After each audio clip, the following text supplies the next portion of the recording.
I'm your host, Annie Bowles, and this is News du Jour.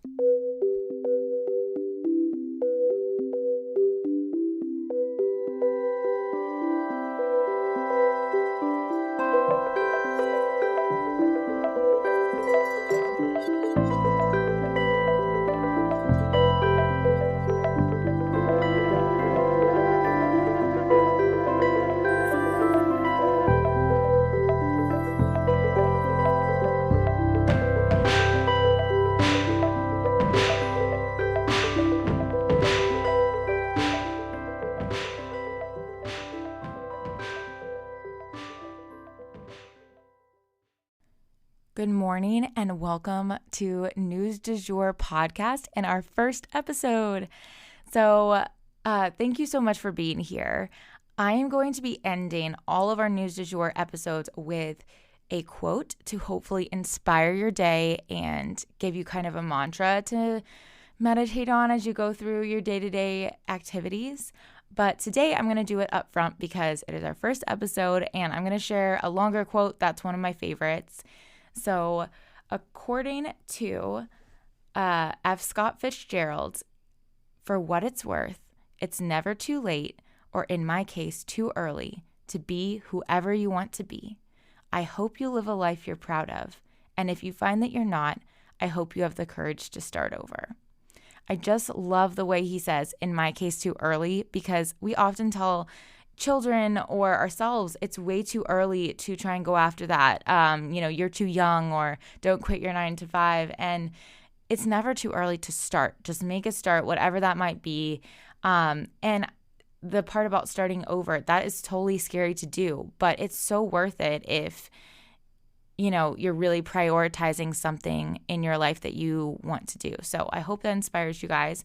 I also wanted to give a quick disclaimer before we jump into the news. So we promise that this will be a calmer space to consume the news, but that's not to say that bad stuff doesn't happen. And when it does, we'll be here to tell you about it without the bickering and acknowledge its seriousness. But we know there's a lot more than doom and gloom going on in the world. So that's definitely not all that you're going to hear on here. And we also promise not to exaggerate or play up the scary things for our own benefit, for clicks or listens, whatever. We're not going to scare you and make a profit off of it. That's not the point of what we're doing. But when serious stuff does happen, we will give you the facts in a way that helps you stay informed. And without further ado, we'll get into our first story, which is a much more serious story than our other two. So George Floyd, there are two pretty extreme racially motivated incidents that have occurred over the past week, and they kind of play into each other in a sense. So I would be surprised if you guys hadn't heard about these, but I just wanted to go over the details so that you know everything that happened. With George Floyd, he was a man from Houston who had flown up to Minneapolis for work. He was trying to use a check, and apparently someone called the police and saying it was a faulty check. This was not the case. However, there's video recording of the police hauling him out of his Mercedes, throwing him on the side of the car, and handcuffing him. They later say in a different video that he was resisting arrest, but to the looks of it, they got him in handcuffs pretty quickly. And then the second video where they said he had been resisting arrest, they have him pinned to the ground, and one officer has placed his knee directly in his neck and is kind of smushing him into the pavement. And meanwhile, 3 different officers are watching this go down and kind of, making sure everybody stays back because there is a crowd. That's who's recording this video. And he was literally smothered to death over a span of 10 minutes, which 10 minutes can seem fast when it's your break at work, but 10 minutes is a long time to watch someone slowly die. There are a lot of chances to get up off of his neck. And that's, if you watch the video, which I really, really highly encourage you to watch it, even if it makes you uncomfortable and it's painful and awful to watch, it's real. So it's really important to watch it and see how long 10 minutes can really be. He shouted out phrases like, "I can't breathe," multiple times. "I'm in pain. My neck hurts." And there were a lot of indications to the crowd and the officers that this man was suffocating, and they did nothing about it. And so all 4 officers have lost their job pretty immediately. I mean, maybe like 24 hours had passed for the department to look into it, and many people are calling for criminal charges to be filed. So we'll see what happens there.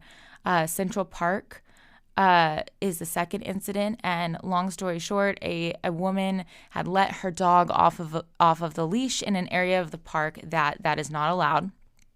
The dog was running wild, and there was a black man who likes to watch the birds there. He's a bird watcher, and he knows how delicate the ecosystem is in that area of the park and how important it is to protect that ecosystem. And when a dog is running wild through it, it's kind of disrupting everything, and it's the rule's there for a reason. So he supposedly kindly asked the woman to put her dog on the leash. We don't really know exactly what happened with that because there wasn't video evidence, but he started filming her when she called 911. And this woman was about 10 feet away from him, screaming into her phone, "There's an African-American man. An African-American man is attacking me." And really, it seems like the only thing attacking her is her own dog. Her dog is wiggling around wildly. Meanwhile, this man is recording her and kind of laughing because he's at least 10 feet away from her, at least. And there's no way he's attacking her. He's just definitely not attacking her. So it's really embarrassing. And she was also fired from her job. And, just the way that she used race to try and motivate the police to get there was really discriminatory, and it just shows, privilege. And, if they had showed up, he could have been George Floyd. George Floyd was just trying to cash a check. This man was just trying to watch the birds. So pretty awful incidents that have gone down. Our next story is going to be about J.K. Rowling, however, so it's a little bit more lighthearted. J.K. Rowling is going to be publishing a children's fairy tale, and it's going to be published in 34 installments on a website called The Ichabog, which is also the title of the book. The book will be published in a physical book in November, available for purchase, but these 34 installments on the website will be for free. So pretty incredible thing she's doing, and it has a great story behind it. So she wrote this book when her children were 7 to 9, which was about 10 years ago. It has been sitting in the attic collecting dust ever since. And with her kids home for quarantine, she was saying, how awful is it that all these small children have to be at home, and I feel so bad for the parents. I wish there was something we could do. Maybe we could publish the Ichabog. And her kids were like, yeah, we could publish the Ichabog. Mom, that's a great idea. And they run upstairs to the attic where it had been collecting dust, and they dusted it off. And long story short, it's going to become a book for everyone to read for free. So again, that's on the Ichabog website. The book is geared towards ages 7 to 9. So please let us know if you end up reading it. Due to this podcast, we'd love to know. Before we continue on with our episode, I wanted to give you a quick behind-the-scenes look at how I produce my podcast. So I actually use and love Anchor, a free tool for podcasters. It's everything you need to create, distribute, and make money from your podcast all in one place. And it has a matching app that makes tracking updates to your following super easy. You can download the free Anchor app or go to anchor.fm. That's ANCHOR.FM today to get started.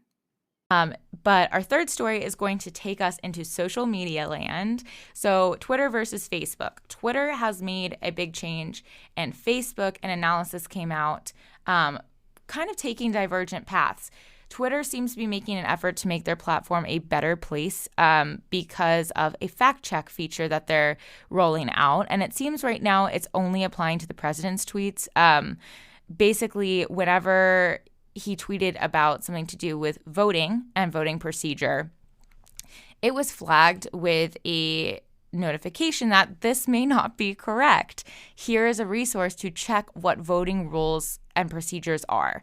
And if you read my blog post about voting in the midterms, you know it can be super complicated, and it's really not cool for anyone to be spreading misinformation about voting, but especially someone in the highest office of the land. So it's good that they're providing that resource. However, of course, President Trump is not happy about it, and he is already suing Twitter. So we'll see how that goes. Facebook, on the other hand, developed an analysis of their platform. So, you know, those Facebook statuses that just make your blood boil or make you super, super happy, like, yay, yay, yay, heart, heart, heart, love it. Or, oh my God, I'm going to be thinking about this all night because I hate it so much.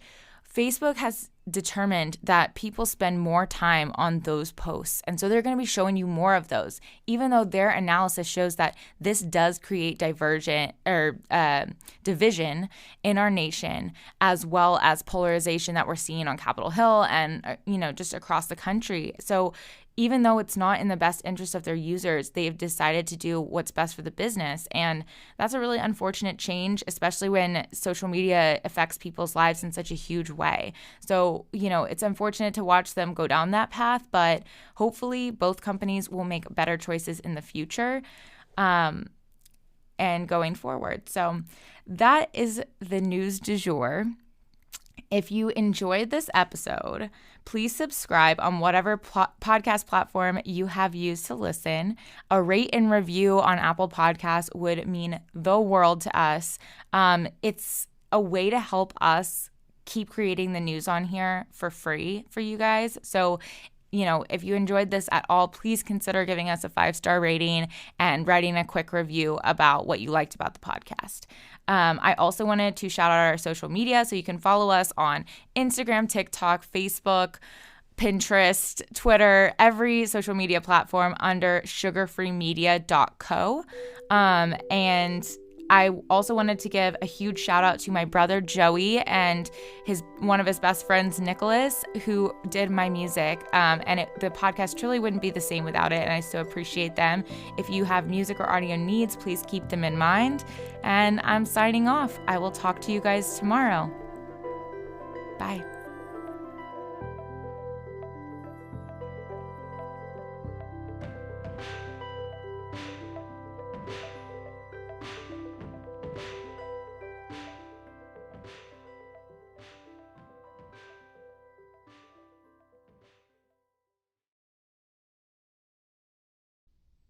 Broadcasting from Oklahoma.